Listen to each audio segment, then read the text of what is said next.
Je râle pas, je m'exprime. Pour une fois que ce matin je suis calme.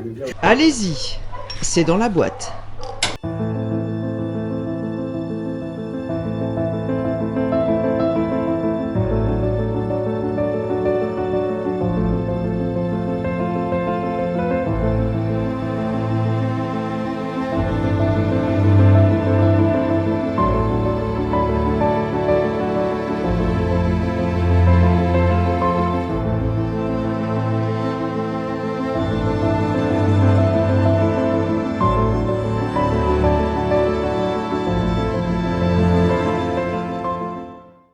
Hello tout le monde! Non loin du Mont Blanc se trouve le refuge Animaux Secours. C'est un refuge pour animaux dont les missions sont nombreuses, donc secours aux animaux accidentés ou maltraités, accueil, soins, replacement des animaux abandonnés, lutte contre toute cruauté envers les animaux, éducation des jeunes dans le respect du monde animal. C'est ce qu'on appelle un refuge engagé. Le refuge est immense, il est doté de chenils, de 60 box ainsi de 40 parcs, 4 chatteries dont un chalet retraite pour les vieux chats, d'une ferme avec vaste prairie et enclos avec abri, de 2 chalets pour les chats libres entre guillemets qui vivent en toute liberté dans le refuge.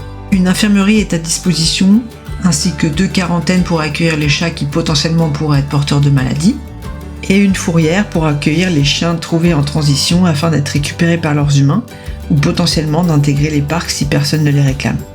24 heures sur 24, Animaux Secours répond aux appels et va ramasser par route les animaux signalés accidentés ou maltraités. Animaux Secours enquête aussi sur les mauvais traitements et engage des poursuites devant les tribunaux.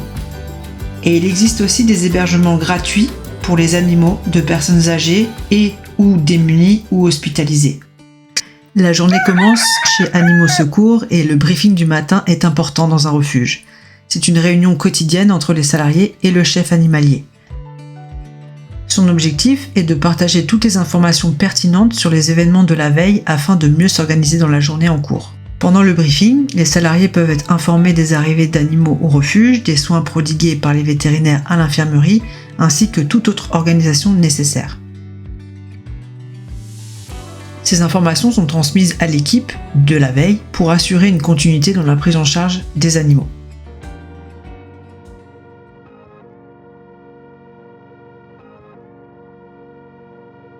Une particularité que j'adore chez Animaux Secours, c'est que les chiens le matin sont sortis de leur dodo pour accéder aux enclos en liberté.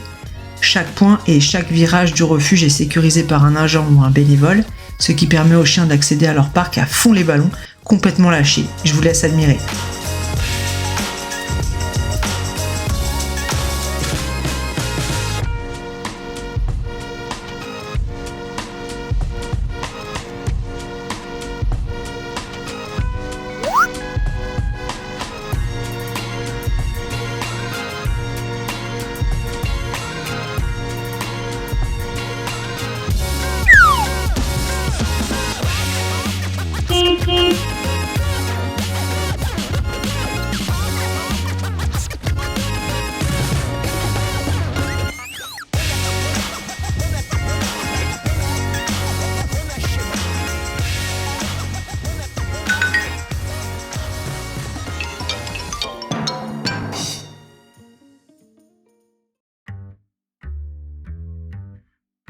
Dans les années 60, 300 clubs des jeunes amis des animaux, JAA, ont été créés.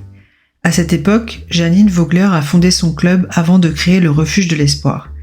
Ces clubs rassemblaient des jeunes âgés de 10 à 16 ans qui fabriquaient des mangeoires pour les oiseaux.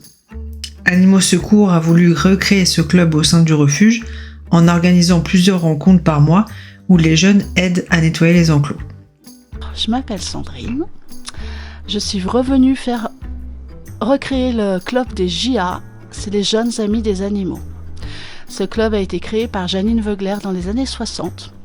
Son but était d'expliquer aux enfants le bien-être animal et c'est les jeunes amis des animaux qui ont créé et voulu créer un refuge pour animaux qui est devenu Animaux Secours.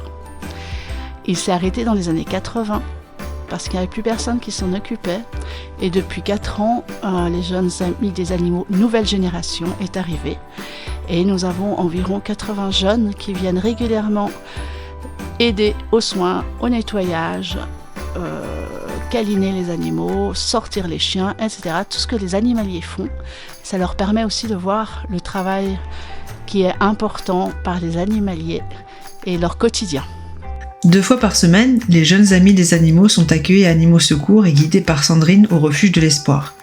Les tâches des JAA sont multiples.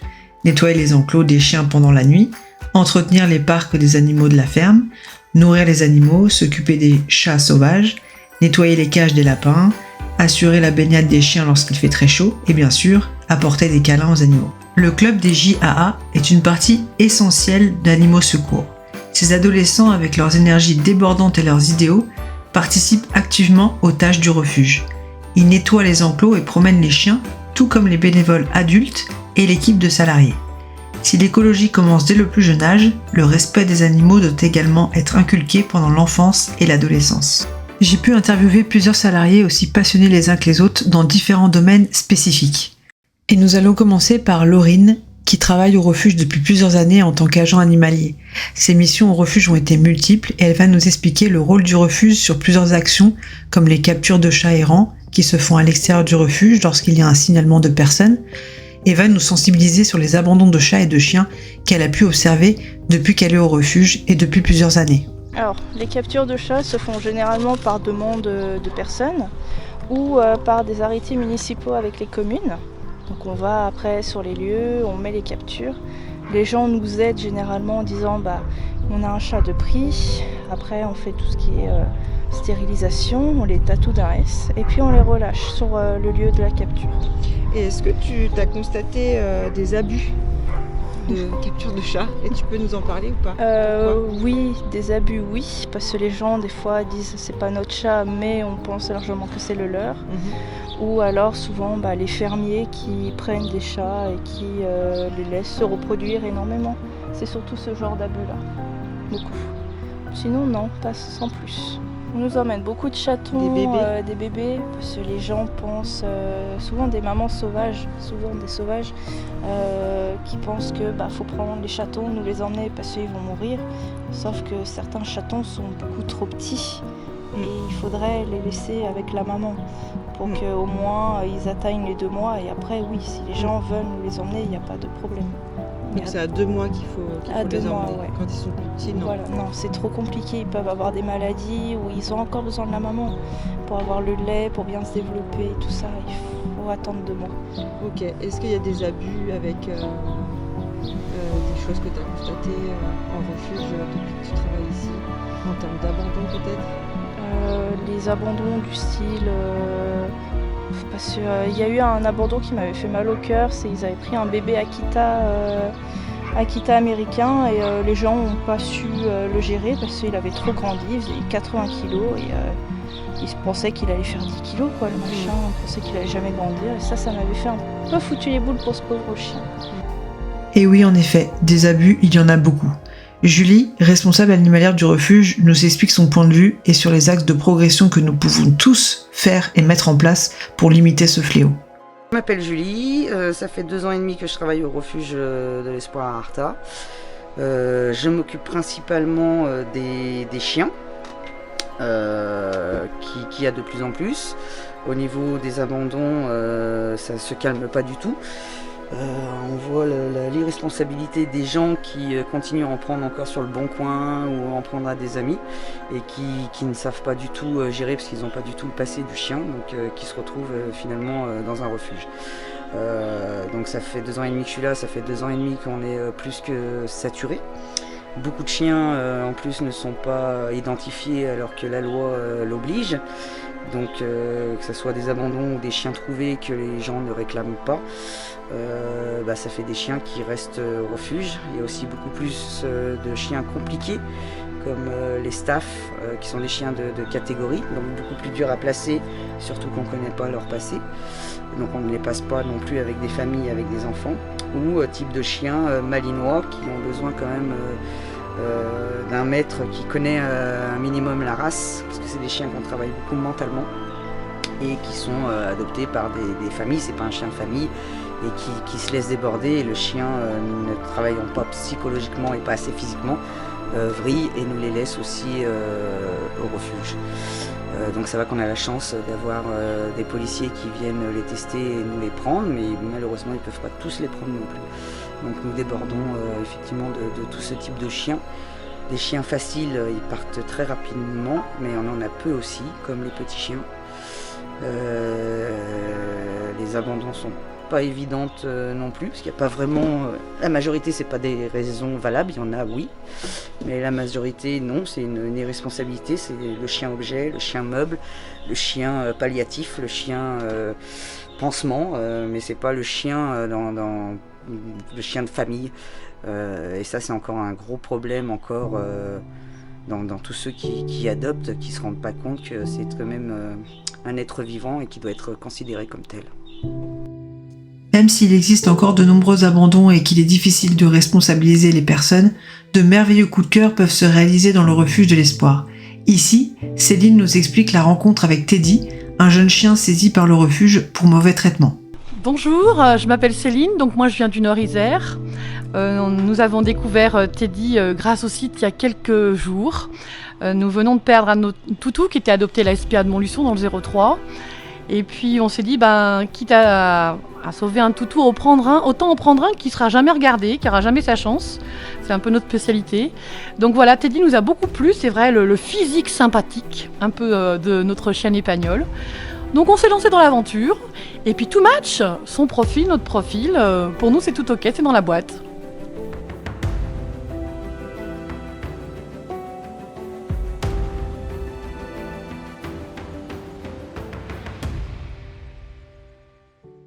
Le refuge de l'espoir est un lieu qui offre un abri et des soins aux animaux abandonnés ou maltraités.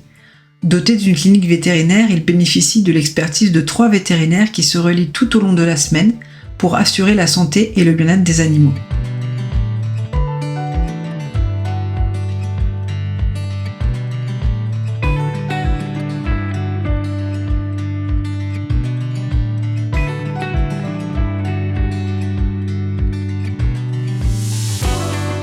Les missions d'un vétérinaire dans un refuge sont multiples et variées. Tout d'abord, ces professionnels de la santé animale effectuent des visites régulières pour vérifier l'état de santé des animaux du refuge. Ils examinent les animaux qui en ont besoin, les auscultent, prennent leur température, vérifient leur poids et évaluent leur état général.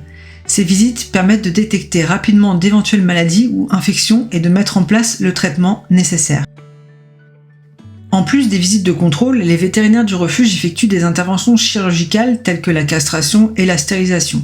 Ces opérations sont essentielles pour contrôler la population animale et de prévenir les naissances non désirées, comme l'expliquait Laurine précédemment.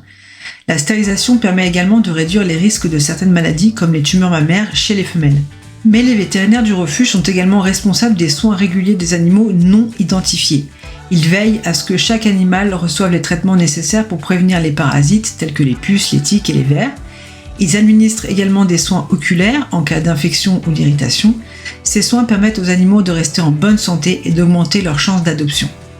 Grâce à ces missions médicales accompagnées par Julie, qui joue un rôle important dans l'éducation et la sensibilisation des adoptants potentiels, elle fournit des conseils sur les soins apportés aux animaux, sur la nutrition, sur la vaccination nécessaire. Et elle répond aux questions des futurs propriétaires et les aide à prendre des décisions éclairées. Les vétérinaires du refuge de l'espoir travaillent en étroite collaboration avec le personnel du refuge, notamment les soigneurs et les bénévoles. Ensemble, ils veillent au bien-être global des animaux et contribuent à leur réhabilitation physique et émotionnelle. Grâce à leur dévouement et à leur passion pour les animaux, ils contribuent à donner une nouvelle chance à ses compagnons fidèles et à leur offrir un refuge rempli d'espoir.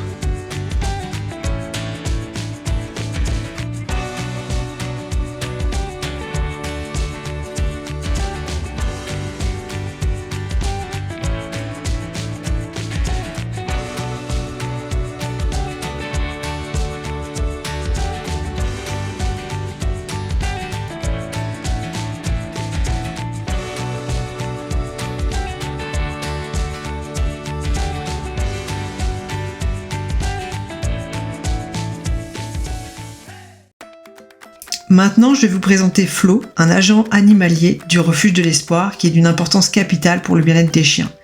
En plus de posséder un cursus d'éducateur canin important, Flo s'engage activement dans diverses responsabilités qui contribuent à garantir le bien-être et le traitement des animaux. Je fais de l'entente canine depuis 15 ans et j'ai une entreprise où j'étais spécialisé que dans l'entente canine, donc je prenais plusieurs chiens avec moi dans la voiture et j'allais les balader. Et en fait, pour moi, l'entente canine, c'est ce qui permet de voir le chien, son évolution, donc au niveau de l'éducation, de la sociabilisation. Et au refuge, je peux faire des groupes de 10-12 selon le chien aussi. Et pourquoi, du comment, les bienfaits, ça apporte aussi aux chiens un certain équilibre mental et ça les sociabilise entre eux et c'est la première chose que demandent les personnes quand ils viennent adopter un animal, est-ce qu'ils s'entendent avec les autres chiens. Donc pour moi je trouve ça très important de faire l'entente canine et puis ça permet aussi, moi je m'éclate parce que ça permet de les voir évoluer ensemble, de jouer ensemble. Il faut des médiateurs, il faut des joueurs, il y a aussi les harceleurs, donc les médiateurs vont remettre en place les harceleurs pour qu'ils se calment un petit peu, donc ça les éduque aussi. Et je trouve que c'est à l'humain d'éduquer le chien, mais aussi de chien en chien. Flo joue également un rôle crucial dans les enquêtes animalières. Il est enquêteur au refuge. En cas de maltraitance ou de négligence de certains propriétaires envers leurs chiens, Flo mène des investigations approfondies pour collecter des preuves et évaluer la situation. Ces enquêtes permettent de protéger les animaux victimes de mauvais traitements et de prendre les mesures nécessaires pour les sauver et les placer dans un environnement plus sûr.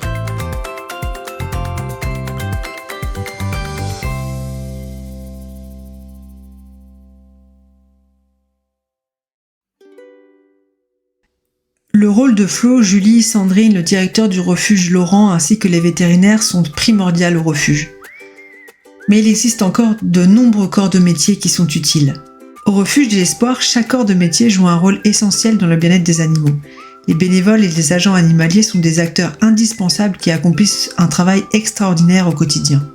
Les bénévoles consacrent leur temps et leur énergie à différentes missions au sein du refuge. Ils sont responsables de la promenade des chiens, leur offrant ainsi l'occasion de se dégourdir les pattes. Ils participent également au jardinage et aux travaux divers dont le refuge pourrait avoir besoin. Ils aident à sortir les animaux le matin et participent aux tâches de nettoyage des enclos. Et de plus, les bénévoles apportent une attention particulière aux animaux en leur offrant des moments de jeu, de câlins et d'affection, ce qui contribue à leur bien-être émotionnel. Les agents animaliers font tout ce que font les bénévoles en ajoutant certaines choses, comme le bon fonctionnement quotidien du refuge, assurer les adoptions, apporter un environnement agréable et sécurisé pour les animaux. Ils peuvent également assister les vétérinaires lors des soins médicaux, ils participent à l'éducation de certains animaux comme on l'a vu avec Flo, et aident à acquérir des compétences nécessaires pour être adoptés. En somme, les bénévoles et les agents animaliers sont des acteurs indispensables au refuge. Leur dévouement et leur implication permettent d'offrir aux animaux les meilleurs soins et un environnement propice à leur épanouissement. Grâce à leur travail acharné, les animaux ont une chance de trouver un foyer aimant et de connaître une vie meilleure. Tala a été adoptée au refuge lorsque j'y travaillais. C'est la première chienne avec laquelle j'ai communiqué en communication animale. Ses besoins étaient très clairs. Elle avait besoin d'une personne aimante, sensible, avec un rythme de vie bien spécifique et dynamique. Quand j'ai rencontré Mélina, son humaine actuelle, j'ai tout de suite su que c'était l'humaine qu'il lui fallait pour cette aventure. Vous l'avez compris, ce refuge est extrêmement polyvalent et propose de nombreuses activités afin de garantir le bien-être des animaux qui en ont besoin. Mais ce n'est pas tout. Le refuge de l'Espoir a récemment ouvert une maison de retraite pour animaux à Bantange, dans le 71.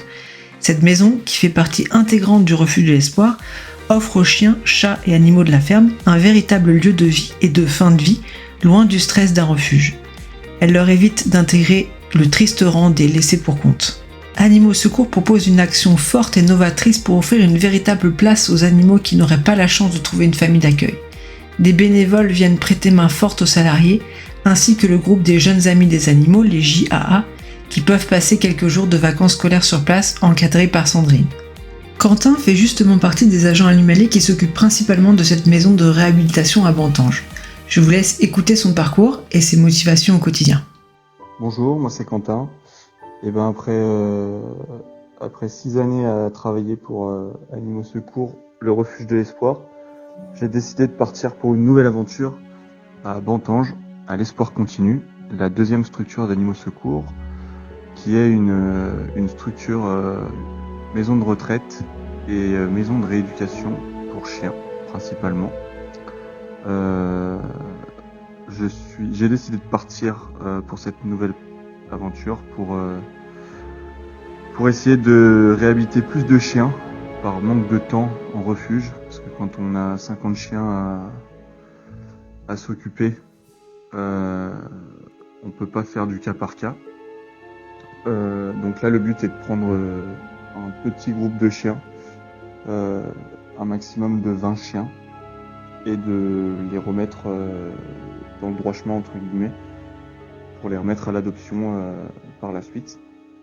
C'est des chiens principalement retirés pour maltraitance dans des saisies, ou des chiens qui ont été abandonnés et qui ont des problèmes de comportement et qu'il faut rééduquer. Il leur faut un peu plus de temps pour être replacés. Donc voilà ce qui m'a motivé à venir ici.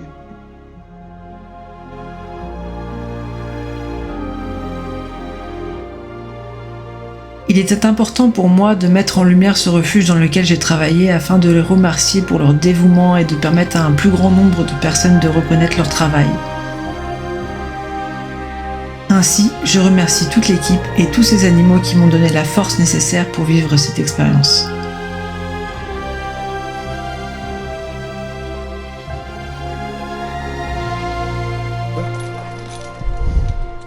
Tu me stresses. Il se la pète devant la caméra. Non, il est stressé. Moi, je suis pas fan non plus.